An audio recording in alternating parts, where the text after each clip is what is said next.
So the Packers end up beating the New York Giants 27-20. This is a game the Packers 100% needed to win. It was a game where, looking at the past two, you lose two in a row, you're sitting at 5-3-1, and just 2 weeks prior, you were the best team in the NFC. And this was a game against a team that's 2-8 that just fired their head coach that the Packers 100% needed to win, and they were able to do it. Now, it wasn't pretty the whole game. There are a lot of issues and mistakes that happened here that we can definitely discuss today, and I'll be wanting to hear from you guys later in the comment section as well. But when the Packers needed it, they were able to get it done today at the end of the day. And I really think my biggest takeaway from today is Jordan Love. He played one of the better games of his season. Now, his stat line isn't some crazy stat line. Part of it's because of all the different drops that the Packers had, from Romeo Doubs having multiple drops. You had, I think it was about 5 drops in the first half, and despite all those mistakes, all those problems, even Jordan Love going down with an injury, Malik Willis coming in and playing really good football, the Packers were able to fight through that. Starts off 13-13 in the first half, and then in the second half, when the Packers are down 1, 7 minutes left in the game, when they need to drive the ball down the field and score a touchdown, Jordan Love had great pass after great pass. You even have one play where Romeo Doubs drops it once again. He looks like he got a little bit banged up, and then he misses Golden deep. They just couldn't quite connect. And then you have that catch by Savion Williams, the 33-yard catch, and that was one of the biggest plays of the entire game. Love just sort of puts it up there for him, throws a perfect pass, and then Savion Williams, who has gotten the ball a little bit here and there, the Packers clearly want to get the ball in his hands. He makes that grab. The Packers, get closer to scoring, and then even after that one Emmanuel Wilson run, there's a flag, and then it's 1st and 20. The Packers are able to get a touchdown there. Love throws a beautiful pass to Christian Watson. He just looks covered there, and the Packers are up, 27-20, and then the Packers defense ends the game with an Evan Williams interception. And so I think today we saw Jordan Love sort of take over this game, and he didn't look like he was playing scared whatsoever. There are a lot of moments in the first half where the offensive line was breaking down, and he was having to scramble. I think the offensive line, when it came to pass blocking, definitely played better in the second half. But Jordan Love was just, didn't look like he had any fear in him today. He was just making some great passes, play after play after play, even though a lot of his receivers were having a ton of drop issues in this one, and the Packers are able to win this game. So against a Giants team that hadn't been very good this year, there are some concerning things here, but at the end of the day, a win is a win. The Packers are 6-3-1, and if they had not won this game, if somehow the Giants had pulled that off at the end, 5-4-1 after starting off 5-1-1, that's a much different position. So you at least have the Packers moving in the right direction. Now defensively, the Packers defense did not look great today. At the end of the day, they came up with some big stops when they needed to. They got that interception at the end from Evan Williams to basically end the game. You then have, with 10 seconds left, Jameis Winston looks like he's about to throw the ball into the end zone, or attempt to basically throw a Hail Mary there.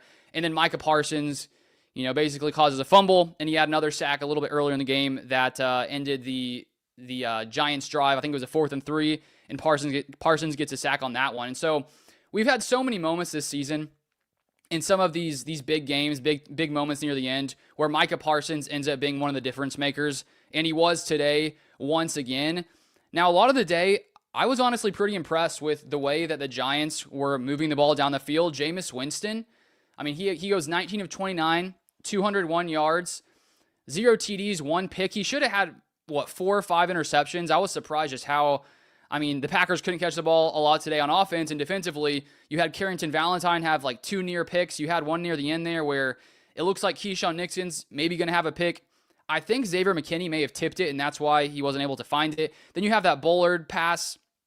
Bullard's about to intercept it, it looks like, and then Isaiah McDuffie seems to bump into him. So Jameis Winston, he's been a quarterback his entire career that does put the ball in harm's way a lot, and he ended up with 1 pick today. It should have been 4 or 5, and the Packers just weren't unable to, make the most of those opportunities when Jameis Winston just basically, put the ball in their hands. They weren't able to catch it most of the day.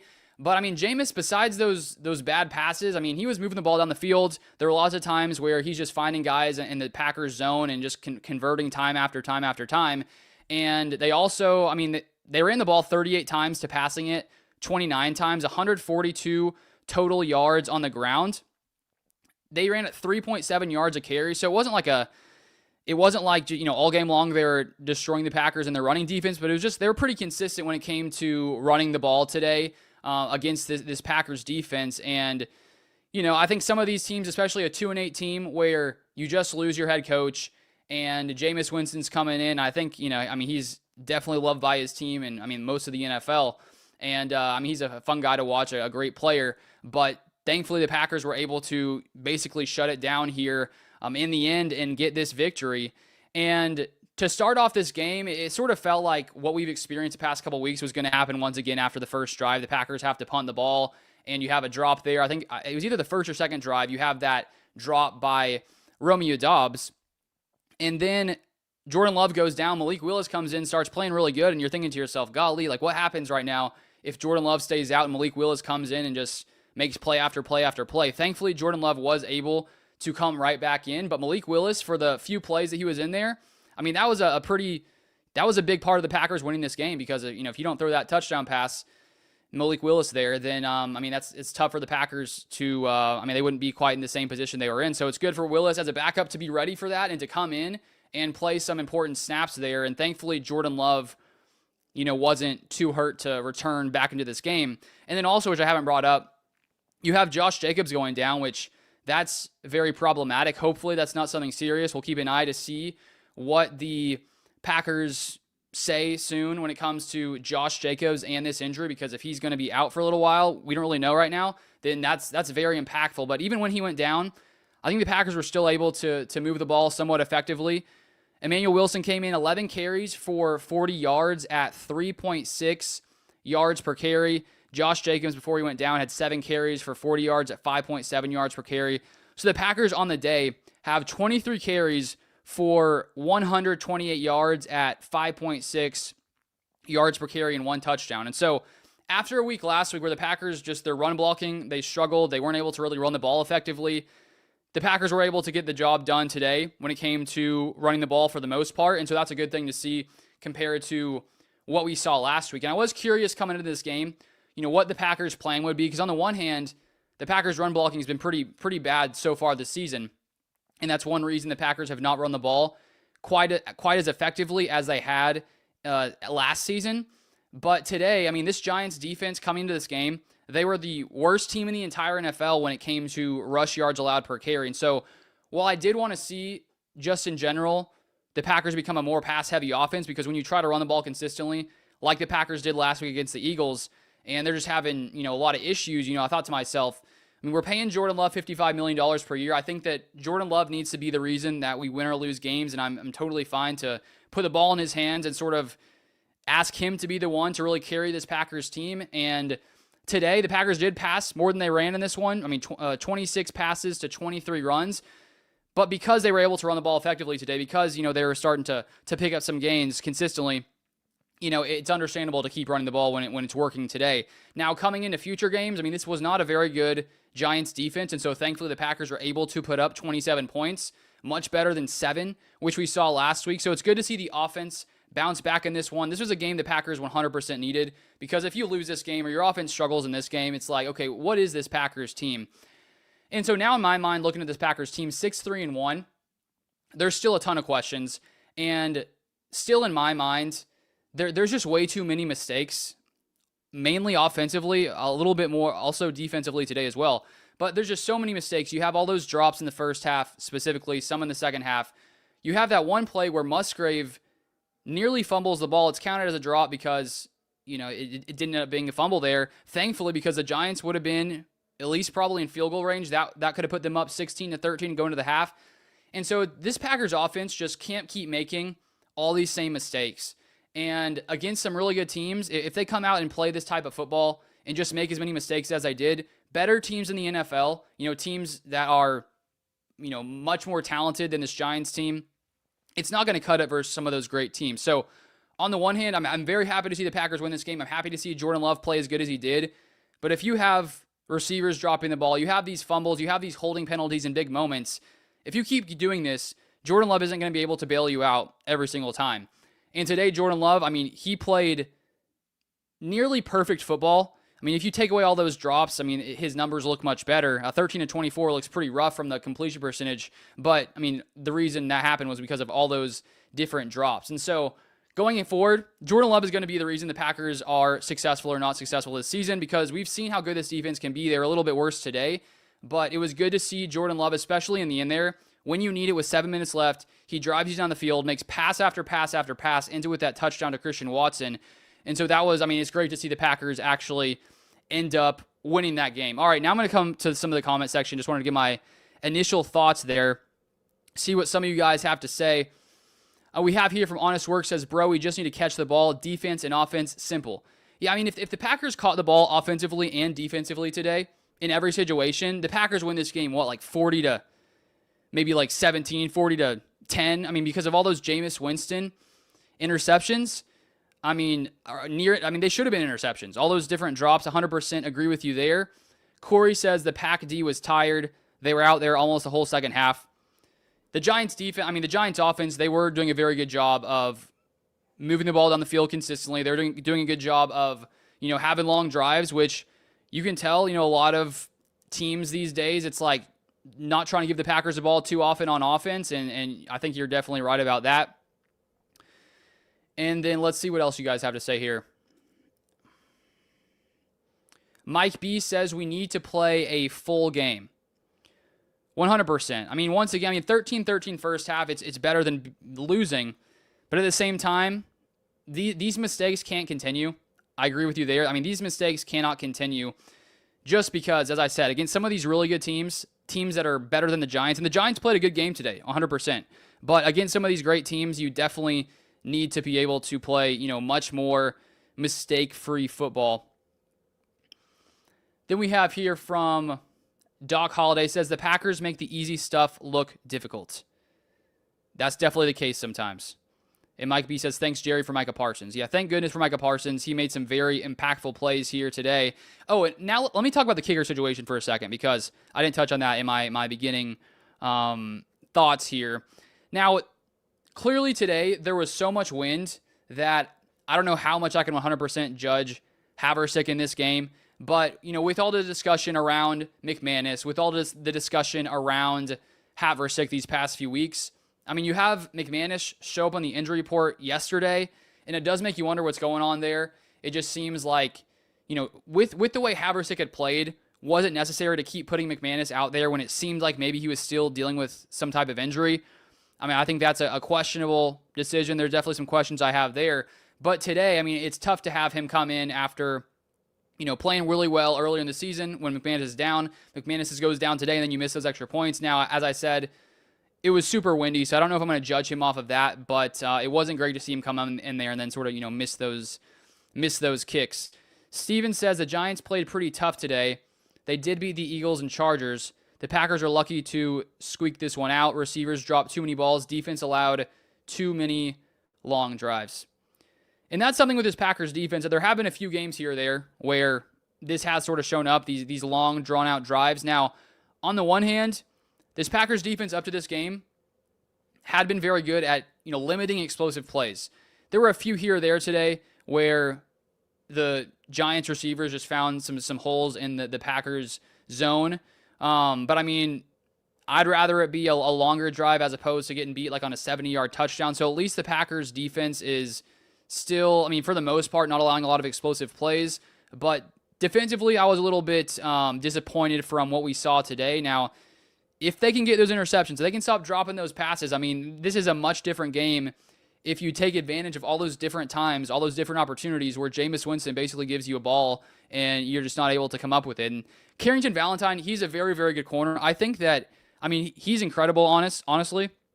And if he can start catching these balls, he's around the ball so often. The past few weeks, he's always right there. And if he can start connecting on these and start catching them, then, this Packers defense can definitely get to another level. If you guys are just tuning in, I started off like the first 10 minutes doing my typical reaction. I just wanted to go live today to sort of hear and see some of your guys' thoughts. Matthew, what's up, Matthew? A live stream where I love it. Cane's chicken for the celebration. That's a good question. I had a burger while I was watching the game. I don't know if I'm going to do Cane's as well, but I do love Cane's. It's a fact. Let's see here from Maine E. Rich says, what do you think about using Golden more in the slot and not deep throws all the time? Yeah, I need to see the numbers from today's game. I do know, coming in, Golden had been in the slot like close to 50% of the time. And there was that one pass in the game where Golden, was that the first half, first quarter? I can't remember exactly. Where he had a nice connection with Jordan Love. He finished today, 1 reception, 24 yards. Yeah, I still think, I think today we really saw, Dobbs unfortunately had multiple drops today, which is not typical for him. I do think Christian Watson, as I was watching him today, it's like right now he's looking like the Packers' best receiver currently. Physically, he's the Packers' best receiver just when it comes to, traits, his speed, his size. And to have 4 receptions, 46 yards, 2 TDs, it was a big game for Watson, especially making a catch there at the end where when you need it, when Jordan Love connects with you there, he basically had 2 guys on him, and Watson is able to come down with it. And I really liked, I don't know about you guys, but I really liked seeing Jordan Love. He was fitting the ball into some tight windows today, even that one to Savion Williams, where, Williams makes an incredible catch, and I feel like with the way that Jordan Love plays, I want to see him be more aggressive, which I think he was today. And I think if you have guys like Savion Williams who can clearly make some big catches in contested situations, same with Christian Watson, I want to see some more of that, where it's like, okay, you may have one guy in Christian Watson, you may have one guy in Savion Williams, but Jordan Love can put it up there for them, and especially for Christian Watson, I think more times than not, Watson's going to be the guy to come down with the ball. So I like seeing some of those plays here today. We'll see here from Byron, who says, Valentine is getting more and more confident. 100%. I think that Valentine 100% needs to be the Packers' other outside corner. With Nate Hobbs still injured, I think that Valentine has proven that he 100% should be the guy there. And once he can start, not dropping those interceptions that Jameis Winston almost gifted him today, I think that we're going to see him, his game go to a whole nother level. Tim says we need Reed. Yes, when Jaden Reed gets back, his after the catch ability, 100%. Brandon says, do you all think we'll get Reed back? He'll be a little bit rusty when he comes back. I don't think it'll take him too long. Maybe a couple games, to sort of get used to playing football once again. But, once he's back, he just offers a different type of skill set, just his ability after the catch. Corey says, what's the status on Marshawn Lloyd? Lloyd, I don't know if he's going to come back this year. We'll see. He's just dealt with so many injuries. Who is Ross? Says we win another game scoring 27. Yeah, it seems to be, our number when it comes to winning these games. Much better than 7 points, which last week, almost cut it against the Eagles because the defense was so dominant, but not today. Fonzie says if Dobbs can't improve, Jordan needs to put more passes toward Golden. Yeah, it was just a rough day for Dobbs overall. That's typically he's not dropping a lot of passes, for the most part of his career. Jordan Love still looked his way after a couple of drops. I think Jordan can't stop looking Dobbs' way. I think he'll bounce back. What are your guys' thoughts now of the Packers? Now that we're sitting here, 6-3-1, are you feeling confident about this team right now? Are you feeling confident after this win? Or do you still have major concerns about this team? I would say personally, I still have some concerns, as I talked about earlier, about just the offensive issues, the drops, the holding penalties in certain situations, the near fumble from Musgrave. I just think that there's a lot of problems offensively, just like really sloppy football that the Packers need to improve if they want to be able to beat some of the best teams in the NFL. Tim says Romeo drops. No, you're. Someone else says, I don't know. A lot of concerns. Honest Work says, I'll know more after these divisional games coming up. Yeah, this is a game we're coming in. When you're playing a 2-8 Giants team, this is a game you 100% had to win. And I think, a lot of us would probably come away with a lot more confidence if the Packers had just come in and dominated this game and not played it super close. You'd come away feeling maybe a little bit more confident. But at the same time, you end up getting the win, which at the end of the day, it's all that matters. But definitely a lot of things to clean up. All right, guys. Well, that's pretty much it I have for this one. If you just got here, feel free to restart this. Watch after the first 12 minutes. I gave my normal thoughts for the game, but wanted to come in and go live for a little bit. So it was fun talking with you guys. I'll be out with more videos throughout the week, and if you want more Packers content, feel free to subscribe. But thankfully, we got the win, and hopefully we'll see some more of this going forward.